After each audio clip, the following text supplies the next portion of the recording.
Ada satu sifat yang apabila seorang hamba mengamalkan sifat itu, maka dia akan menjadi mulia di sisi Allah SWT. Begitupun sebaliknya mulia, ada satu sifat yang apabila seorang hamba mengamalkan sifat itu, maka dia akan hina di sisi Allah SWT. Apa sifat itu? Yaitu sifat tidak berputus asa dengan rahmat Allah. La yaqnat min rahmatillah, yaitu tidak putus asa dari rahmat Allah. Dalam Al-Quran, wala naqnatu min rahmatillah, janganlah kalian berputus asa dari rahmat Allah. Jadi orang yang tidak putus asa dari rahmat Allah, maka dengan niki akan mulia di sisi Allah. Sebaliknya, dengan berputus asa, yaqnat min rahmatillah, dengan sak putus asa li rahmat Allah, maka dengan nikah dengan sak paling hina li sisi Allah. Nabi maksudnya putus asa atau tidak putus asa, yaitu apapun kekurangan-kekurangan apapun kesalahan-kesalahan tetap tearak harapan di sisi Allah. Allah Maha Pengampun. Itu namanya orang yang tidak berputus asa. Tapi sebaliknya, dengan sak berputus asa, ketika dia melakukan kesalahan, maka dia merasa Allah tidak mengampuni dosanya. Nah, ini orang yang putus asa. Ataupun ketika dia melakukan kebaikan, ketika luwe amalan-amalannya, ia merasa bahwa ia paling mulia di sisi Allah, dengan sak lain paling hina di sisi Allah. Nah, maka orang atau dengan sak memiliki sifat dia putus asa, terus harapan di sisi Allah. Allah Maha Pengampun, Allah pasti mengampuni, Allah pasti memaafkan, baik di dalam dirinya maupun di dalam diri orang lain. Maka orang seperti ini adalah orang yang mulia di sisi Allah. Fi ahdi Musa alaihissalam, itu di zaman Nabi Musa alaihissalam, jadi arak supuk syabab, supuk bajang, pemuda yang hari-harinya pegawaian nikah dek narak pegawaian solah, dek narak pegawaian solah sekedip pun, maka pemuda ini pokok maksiat doang gawe ini,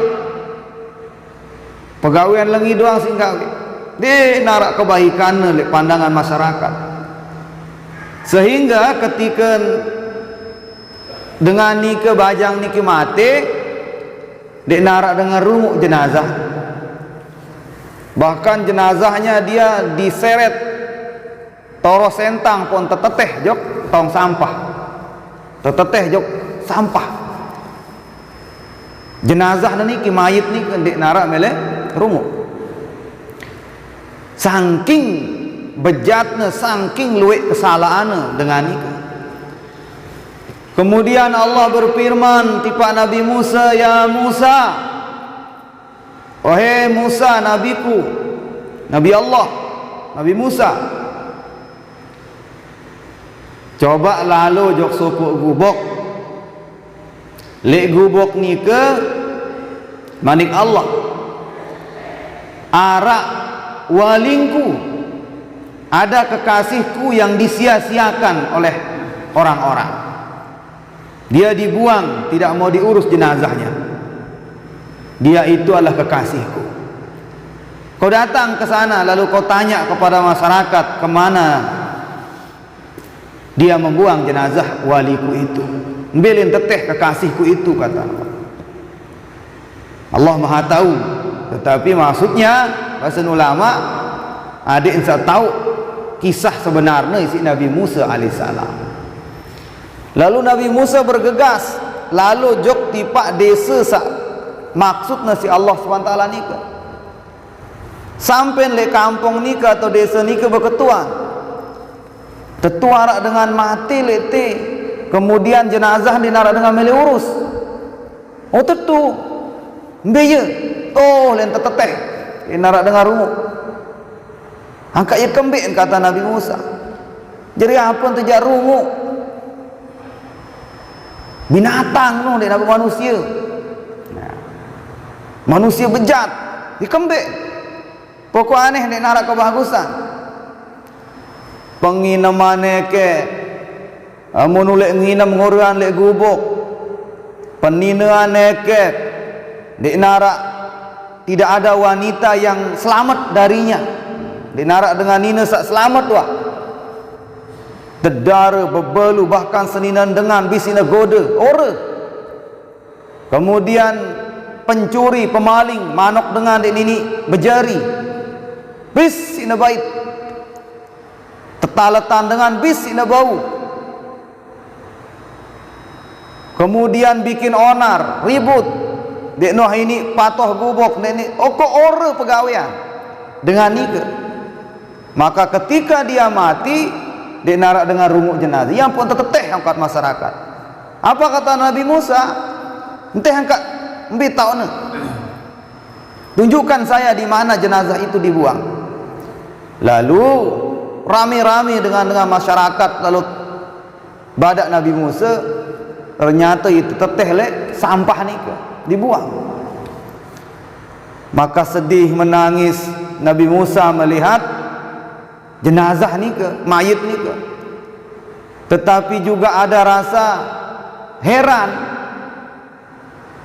kok manusia meni bejatna, meni lengina, meni pegawaiana semasyarakat sedesa saksikan akuin tan pegawaiana ni ke dia nak sebut-sebut lagu ini dia walin Allah, ini dia kekasih Allah. Maka kemudian Nabi Musa munajat kepada Allah. Karena Nabi Musa ni adalah kalamullah atau kalimullah. Dia bau langsung berhubungan, bermunajat dengan Allah Subhanahu wa taala. Ya Allah, mangkin niki tiang sampun serminan ruan panjak de atau dengan si deparan wali dan nika sedih menyedihkan jasadnya mayitnya jenazahan teteh ini narak dengan milih rumuk lagu wajar ya Allah saya nak pegawaian ni ke pegawaian marak lebih-lebih asi binatang pegawaian ya Allah. Itu kata Nabi Musa. Nabi manik Allah, benar wahai Musa, tentu apa yang dikatakan oleh masyarakat Nabi unin dengan sak bercerita ya tentu ni salah wahai Musa. Memang panjakku ni menuah pegawaian lagu wahai Musa arak sandik ne tahu isi masyarakat, yaitu sebelum dia mati hambaku ini dia sudah bertaubat kepadaku dan taubatnya itu aku terima dan orang-orang tidak tahu. Dan ketika itu sendik neman mati panjakku tia hambaku itu manik Allah arak telu ucapan isi nerayu aku manik Allah. 3 ucapan dia merayu aku dengan ucapan itu, dengan munajat itu, yang siapa saja menggunakan 3 ucapan ini, kalimat ini, pasti aku ampuni dosa-dosanya sebesar apapun dosanya manik Allah. Lalu Nabi Musa berketua, Nabi ni ya Allah, apa itu ya Allah? Kalimat apa yang dia ucapkan? Maka Allah berfirman, wahai Musa, pertama sendik neman mati dengan ni ke bajang dia. Apa unina? Ilahi, ya Allah, ya Tuhanku, sesungguhnya Engkau tahu aku melakukan dosa. Tentu Engkau gawe dosa, ya Allah, dan Engkau melihat, Engkau menyaksikan, Engkau tahu. Lagu sida tahu endah, ya Allah, aku benci, aku ndek ku demen gawe dosa nu. Aku tahu pegawaian dia salah. Ni intinya dulu. Aku tahu, artinya aku benci, aku tahu ia haram, aku akui kesalahan itu. Tetapi 3 perkara yang mendorongku melakukan dosa itu, ya Allah. 3 perkara sak ndek nebau siku tinggalkan. Ya sak dorong aku gawe dosa ni ke, ya Allah. Itu katanya. Yang pertama, iblis laknatullah alaih. Sak pertama ampuk aku gawe salah ni ke, ya Allah, karena aku tergoda si iblis. Yang kedua, karena didorong oleh nafsuku, ya Allah. Sak ketelu, karena dik narak baturku solah. Baturku nu ya bejat doang, pergaulan. Batur-baturku ni ke dengan tele doang. Dik narak baturku dengan soleh. Dik narak batur dekatku nu dengan bagus. Itu katanya. Maka ya Allah, ampuni kesalahan-kesalahanku yang telah lalu, ya Allah. Ampuni, ya Allah. Ampuni, ya Allah. Itu yang pertama. Yang kedua, kata pemuda ini, ya Allah, amun ku gawe salah, amun ku lalu maling, amun ku lalu nginam, amun ku gawe kesalahan-kesalahan, ya Allah, batur-baturku ni ke dek narak solah, pada doang pegawaianku kan cia. Lagu, ya Allah, atingku ni makat demen ku ingat dengan soleh, ya unina. Demen ku ingat dengan sembahyang, demen ku ingat dengan ngaji, demen keingat dengan bedai. Itulah misalnya. Demen ingat dengan solah, dengan gawe bagus. Ya demen. Luik dengan gawe salah memang lagu ya gedak ingat dengan gawe solah. Nah ini beda. Mundik membajang nendik. Ya lengi pegawaian lagu demen ingat dengan gawe solah. Cuma ya dik neman bau gawe sak solah ni ke meno. Ya sak terpandang si Allah Taala juluk ni ke. Ibarat bahas juluk. Cuma itu kalimatnya. Demenku, ya Allah, sehingga apabila antara 2 baturku ni ke, ya orang kan ni ke kitab uspur ni ke, sak pertama sak lengi kanca sak solah ni ke munarak baturku atau dengan sak gawe lengi baturku ya ndek bagus. Sak kedua dengan soleh, ulama, dengan taat. Nah amun berdua hajat, amun berdua kemelek, sak dua ni ke pasti dengan soleh ni pejuluk-juluk. Pasti yang soleh itu saya utamakan dulu. Nah itu. Misal contoh, amun narak ngumpulan kadu beli tuak, kancing ngumpulan kadu peridik masjid, manolah contoh. Pasti untuk masjid ni ke sin pejuluk, ngano. Kebaikan ni ke, munarak hajat-hajat untuk kebaikan orang-orang soleh ni ke sini pejuluk. Itu maksudnya. Atau misal dia roah, dia ngaraan roah misal dah kanjak dengan yang taat arak doang tahun, maka sim pejuluk pesilak dengan soleh. Itu katanya yang kedua. Yang ketiga, munajatnya itu, ya Allah, apabila Engkau mengampuni, apabila Engkau tidak mengampuni daripada kesalahan-kesalahanku, maka iblis laknatullah akan bergembira, senang. Sedangkan engkau ya Allah, aku tahu bahwa tidak senang melihat iblis bergembira. Dan ya Allah, kalau engkau ampuni kesalahan-kesalahanku, dosa salahku, maka para nabi, orang-orang soleh, para rasul bergembira, senang. Dan aku tahu ya Allah, engkau itu senang melihat kalau para nabi engkau senang atau bergembira.